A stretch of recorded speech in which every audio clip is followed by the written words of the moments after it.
eu espero que o Lula, de alguma hora, fale assim, poxa, olha o que a Dilma aconteceu com a Dilma, né? Explodiu no colo dela. Será que, para eu me eleger em 26, e chego lá em meu 4º mandato, que é o último, e aí, espero que não tenha... Ele outro dia disse que ia viver até os 102 anos, né? Não, é que ele viva, que tenha vida ótima, tal, mas que não seja mais presidente do Brasil, chega, né? Então, assim, vamos ver se ele diz assim, bom, se eu quiser fazer um bom 4º mandato, eu não posso entrar com essa maluquice. Pode ser que seja um período de populismo e tal, a gente tem que torcer. Agora, eu nunca acreditei no PT, né? As pessoas dizem assim, quem mandou você declarar voto contra o Bolsonaro? Eu falei, minha filha, eu declarei voto contra o Bolsonaro por 2 questões. Meio ambiente e educação.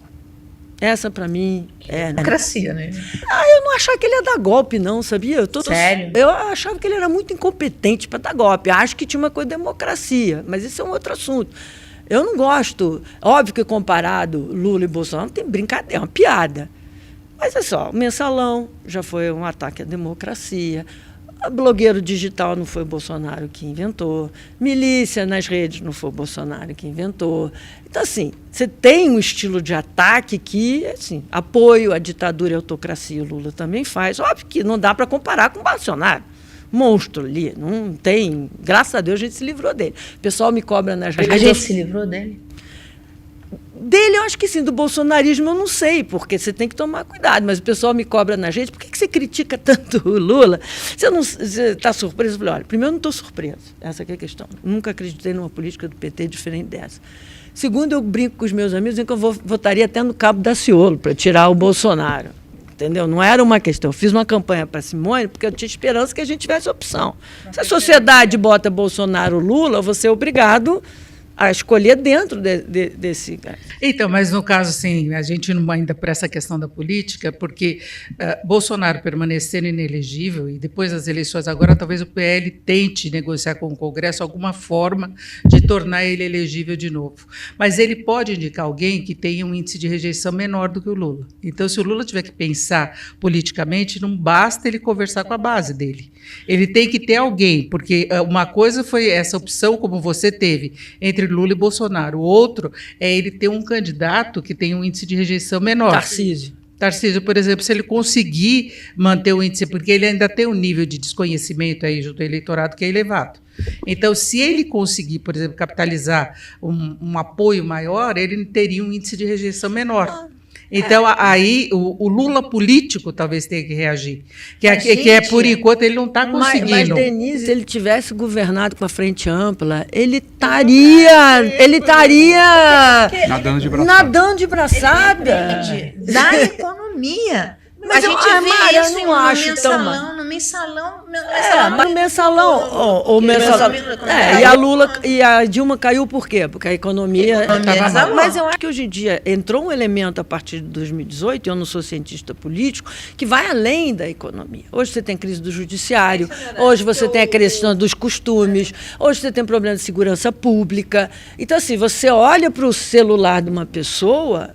Se aquele trabalhador quer roubar dentro do ônibus, de volta para casa, aquele patrimônio é 90% do gasto dele, é o modo de vida, é o gasto dele, é o controle, é onde ele trabalha. Então, assim, segurança hoje não tem mais pobre ou rico, entendeu? Costumes. Você tem uma série de outros elementos. A sociedade mudou potencializado muito. Óbvio que se você tiver o país explodindo como estava naquele período do mensalão. E óbvio que se tiver o buraco que a Dilma jogou, você tem elementos que tornam assim, a rejeição maior ou menor. Mas acho que um dos equívocos é não perceber o quanto essa sociedade mudou, entendeu? Você tem medo dessa crise fiscal crônica? A gente está falando de uma crise fiscal crônica e a gente sabe que em algum momento isso agudiza se não se fizer nada. Você acha que isso pode estourar até 2026? Não, eu acho que não. Acho que vai acontecer o que acontece, a menos que faça mais triplo carpados, aí eu acho que não Não estoura, vai ser igual o que aconteceu. Você teve um período do Lula legal, aí você teve um mensalão onde ele percebeu que ele era imbatível, aí ele relaxa completamente, muda completamente. Depois de 2008, todo mundo faz política contracíclica e o Brasil deu certo fazendo também. O Lula se encanta com o papel do BNDES, que é o que você me perguntou, se encanta com aquele papel do BNDES, e vai fundo naquilo. Você tem o banco, depois você tem Dilma, que vai mais fundo ainda. Então, assim, e só estoura em 2013.